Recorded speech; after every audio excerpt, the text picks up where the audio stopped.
how long does it take to acquire a new skill? You know what I found? 10,000 hours.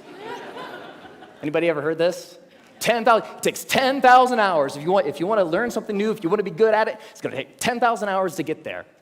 And I read this in book after book and website after website, and my mental experience of reading all of this stuff was like, no, I don't have time. I don't have 10,000 hours. I am never going to be able to learn anything new ever again. But that's not true. 한 사람이 그 분야의 전문가가 되거나 유의미한 성공을 이루기 위해서는 어느 정도의 시간이 들어갈까요? 너무 유명한 말이라 이젠 다들 아실 거예요. 바로 1만 시간. 사실 말이 1만 시간이지 그 시간이면 하루에 3시간씩 투자해도 거진 10년입니다. 성공하고 싶어서 의지를 다지고 있는 초창기에 앞으로 넌 10년은 이렇게 노력해야 성공할 수 있어 라고 하면 노력하고 싶은 의지가 샘솟을까요? 당연히 꺾이겠죠.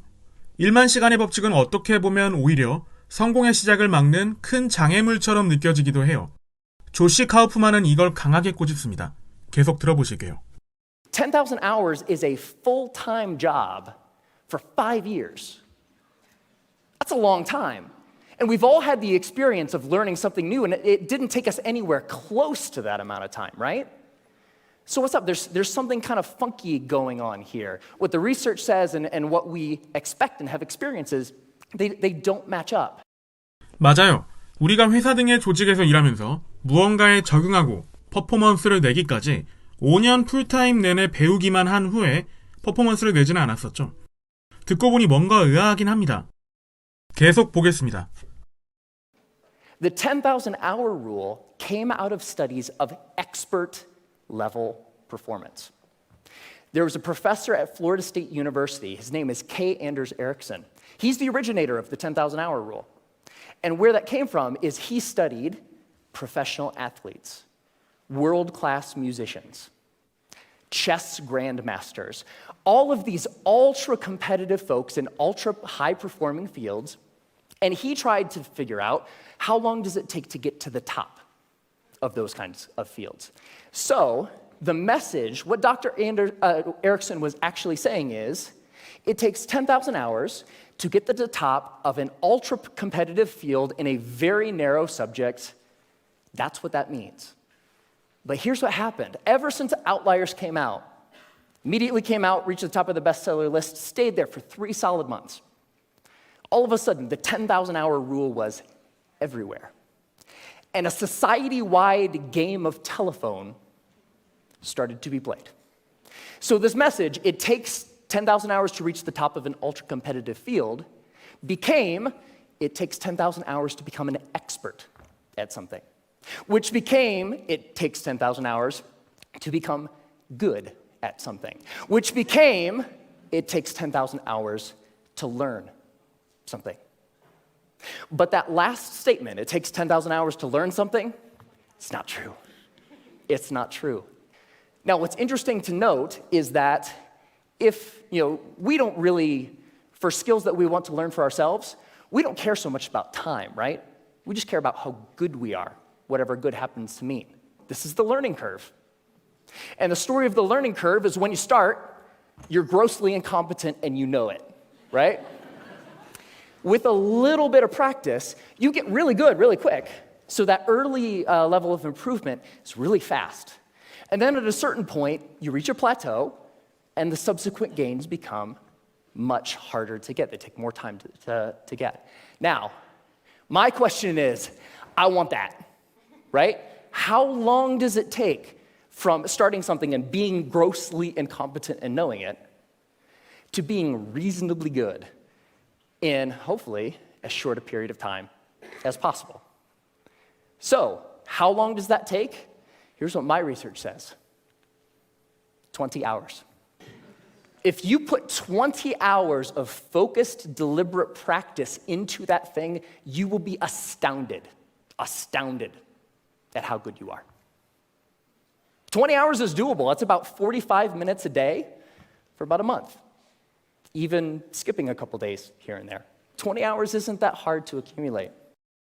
그렇습니다.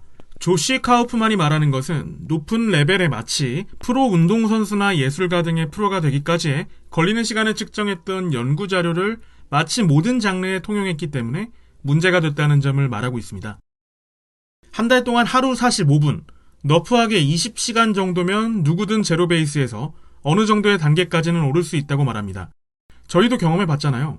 회사에서, 학교에서, 혹은 취미 등 그 어떤 것에서도 무엇을 배우고 수행할 때 생각보다 많은 시간이 들지 않았다는 것을요. 이를 통해 1만 시간이라는 단어 자체에 질에 질려서 자기가 하고 싶은 일에 도전하는 것을 방해하는 요인을 그냥 잘라버리세요. 게다가 조 씨는 20시간을 적극 활용할 수 있는 방법까지 알려줍니다. And here's the method. It applies to anything. The first is to deconstruct the skill. Decide exactly what you want to be able to do when you're done, and then look into the skill and break it down into smaller and smaller pieces. Most of the things that we think of as skills are actually big bundles of skills that require all sorts of different things. The more you can break apart the skill, the more you're able to decide what are the parts of this skill that will actually help me get to what I want, and then you can practice those first. And if you practice the most important things first, you'll be able to improve your performance in the least amount of time possible. The second is learn enough to self-correct. So get 3 to 5 resources about what it is you're trying to learn. Could be books, could be DVDs, could be courses, could be anything. But don't use those as a way to procrastinate on practice. The third is to remove barriers to practice. Distractions, television, internet, all of these things that get in the way of you actually sitting down and doing the work. And the more you're able to use just a little bit of willpower to remove the distractions that are keeping you from practicing, the more likely you are to actually sit down and practice, right? And the fourth is to practice for at least 20 hours. Now, most skills have what I call a frustration barrier. 이것이 무엇이든 쉽고 간단하게 배울 수 있는 4단계라고 말합니다. 이론적으로는 딱딱해 보여도 정말 내가 하고 싶어하는 일이라면 실제로 해본다면 무엇보다 재밌게 뛰어들 수 있어요. 1만 시간이라는 법칙이라는 도전의 장벽을 뚫고 말이죠. 어떤 일이든 1만 시간은 필요 없지만 20시간은 들여야 합니다. 여러분은 무엇을 배우고 무엇에 도전하고 싶나요? 무엇이 여러분의 마음속 어딘가를 끓게 하나요? 생각만 하면 두근거리는 그것. 지금 당장 시작하세요. 20시간밖에 걸리지 않습니다. 지금까지 좋은 성공 연구소였습니다. 다음 시간에 더 좋은 영상으로 찾아뵙겠습니다. 감사합니다.